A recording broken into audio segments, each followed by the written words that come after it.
दोस्तों,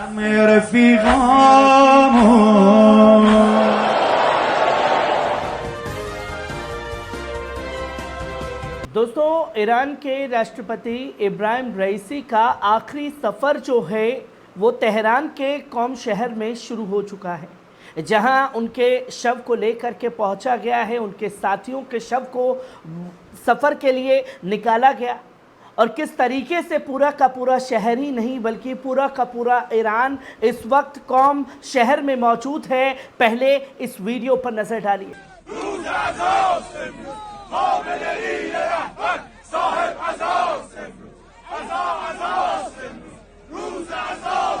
दोस्तों, आपने देखा कि किस तरीके से लोगों का जनसैलाब उमड़ आया है और लाखों करोड़ों की संख्या में लोग अपने राष्ट्रपति को आखिरी सलाम देने के लिए पहुंचे हैं, जहां वो सिर्फ उस गाड़ी को छूना चाहते हैं, उस ताबूत को छूना चाहते हैं जिसमें राष्ट्रपति इब्राहिम रईसी के शव को रखा गया है। जहां इसके बाद कौम शहर से होते हुए कौम शहर की ऐतिहासिक मस्जिद और दरगाह पर लेकर के पहुंचे हैं राष्ट्रपति इब्राहिम रईसी के शव को। पहले इस वीडियो पर नजर डालिए।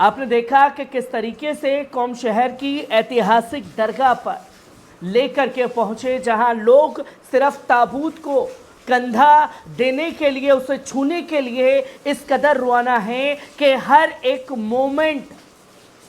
गवाही दे रहा है कि आखिरकार राष्ट्रपति इब्राहिम रईसी का कद कितना बड़ा हो चुका था। जहां रोते बिलखते हुए महिलाएं दरगाह के पास में मस्जिद के अंदर दिखाई दे रही हैं और ये वो गवाही है जहां लोग ये बताने की कोशिश कर रहे थे कि देखिए, ईरान के जो राष्ट्रपति हैं वो महिलाओं पर जुल्म करते हैं,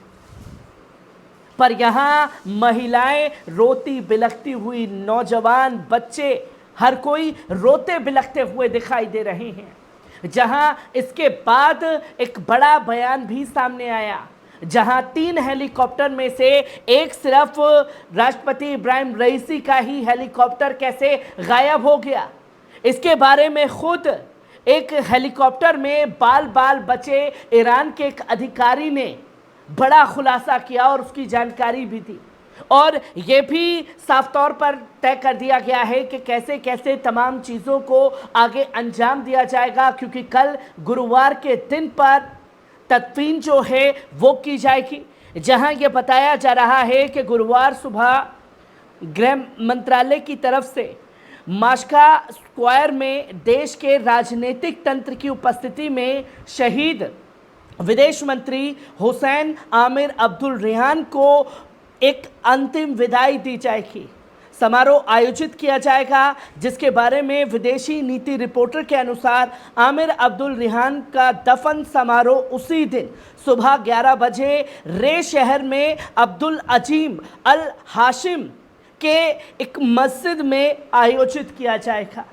जिसकी जानकारी दी गई, शहीद विदेश मंत्री का किस तरीके से कार्यक्रम किया जाएगा उसके बारे में भी बताया गया। और ये जानकारी खास तौर पर दी जा रही है कि आगे, क्योंकि तमाम देश के प्रधानमंत्री, राष्ट्रपति जो हैं वो आखिरी सलाम देने के लिए इब्राहिम रईसी को पहुंचने वाले हैं। जहां पुतिन खुद राष्ट्रपति को अंतिम सलामी देने पहुंच रहे हैं, तो इराक के प्रधानमंत्री पहुंच रहे हैं। जॉर्डन की तरफ से भी ये बयान सामने आया कि वो भी अंतिम विदाई में शामिल होने के लिए जाएंगे, जिसकी जानकारी जो है वो लगातार दी जा रही है। पर जैसे ही तेहरान में शव पहुंचा है तो अधिकारियों के बयान भी आना शुरू हो गए हैं और जांच पड़ताल तेज कर दी गई है कि आखिरकार उस दिन क्या क्या कैसे कैसे घटित हुआ। जहां आपको बता दें कि ईरान के राष्ट्रपति के चीफ ऑफ स्टाफ ने देश के उत्तर पश्चिम में एक हेलीकॉप्टर दुर्घटना के बारे में अधिक जानकारी दी, जिसमें राष्ट्रपति इब्राहिम रईसी विदेश मंत्री आमिर अब्दुल रियान और पूर्व अजरबैजान प्रांत के 2 शीर्ष स्थानीय अधिकारी शहीद हो गए, जिसके बारे में गुल मोहसिन इस्माइली ने सोमवार को सरकारी टीवी के साथ एक इंटरव्यू में खुल करके इसकी जानकारी दी और बताया कि ईरान के वर्जकान क्षेत्र में जहां राष्ट्रपति राइसी का हेलीकॉप्टर दुर्घटनाग्रस्त हुआ था, शुरुआत में और एक दिन पहले हुई अधिकांश उड़ान के दौरान मौसम की स्थिति एकदम सही थी। मौसम की जानकारी ली जाती है, कहीं भी दौरे से पहले मौसम की जानकारी तमाम तरीके से ठीक बताई गई। जहां फिर ये बताया इस्माइली द्वारा कि उन 3 हेलीकॉप्टरों में से एक में थे जो अजरबैजान गणराज्य के साथ ईरान की सीमा पर मौजूद था, जहां उन्होंने ये कहा कि जो 3 हेलीकॉप्टर उड़ान भरते हैं उन 3 में से एक हेलीकॉप्टर में वो खुद भी सवार थे जो अजरबैजान दौरे के लिए गए हुए थे। उन्होंने इसके बाद ये बताया कि हेलीकॉप्टर ने दोपहर करीब 1 बजे उड़ान भरी थी स्थानीय समय अनुसार 19 मई को, जबकि क्षेत्र में मौसम की स्थिति बिल्कुल सामान्य थी और मौसम एकदम ठीक था।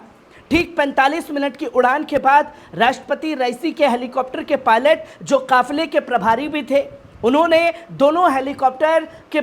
बचाने के लिए जानकारी दी कि थोड़ा सा मौसम की स्थिति गड़बड़ मिल रही है, थोड़ी ऊंची उड़ान पर जो है हमें हेलीकॉप्टर को उड़ाना पड़ेगा, जिसमें तीनों हेलीकॉप्टर जो हैं एक साथ उड़ान भरते हैं। और हालांकि राष्ट्रपति का हेलीकॉप्टर जो 2 अन्य लोगों के बीच में उड़ रहा था अचानक गायब हो जाता है।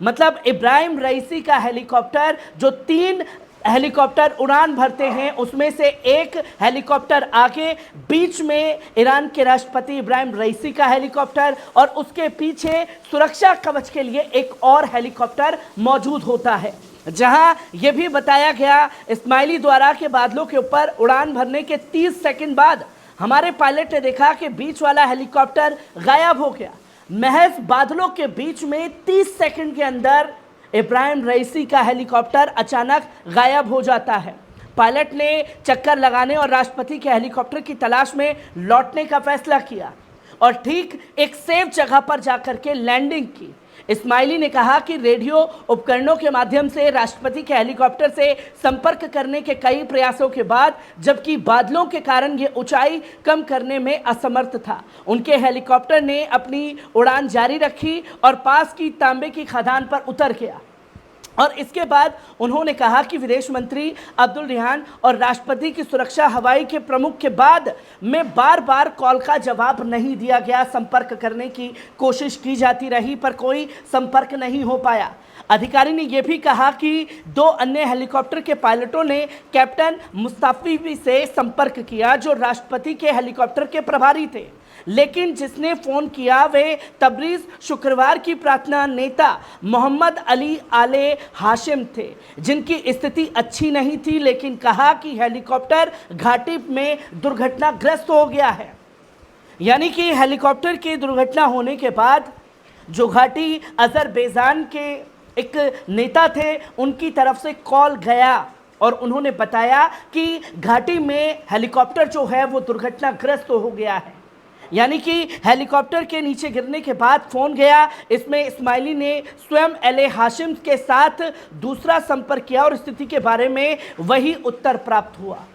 वो बोलने की स्थिति में नहीं थे और फिर उन्होंने बताया कि दुर्घटनाग्रस्त हो चुका है और इसकी जानकारी उन्होंने दी कि जब हमें दुर्घटना का स्थान मिला तो शवों की स्थिति से संकेत मिला कि आयतुल्ला रईसी और अन्य साथी तुरंत शहीद हो गए थे, लेकिन आले हाशिम कई घंटों के बाद शहीद हुए थे, जिसमें एक वीडियो साफ तौर पर देखा जाता है कि दुर्घटना के बाद जब हेलीकॉप्टर नीचे गिरता है, जो सैटेलाइट के जरिए देखी गई तस्वीर थी, उसमें एक जने की एक्टिविटी साफ तौर पर दिखाई दे रही है, जो हेलीकॉप्टर से कुछ ही दूरी पर जाकर के 100-150 कदम की दूरी पर जाकर के एक शव मिलता है, वो इसकी जानकारी देते हैं, जो कि ये साफ तौर पर देखा जा सकता है कि आखिरकार कैसे क्या हुआ। अचानक से गायब हुआ हेलीकॉप्टर, वो भी महज 20 सेकंड में, ये सवालों के घेरे में है। हर एक खबर से आप लोगों को रूबरू कराता रहूंगा। दीजिए इजाजत।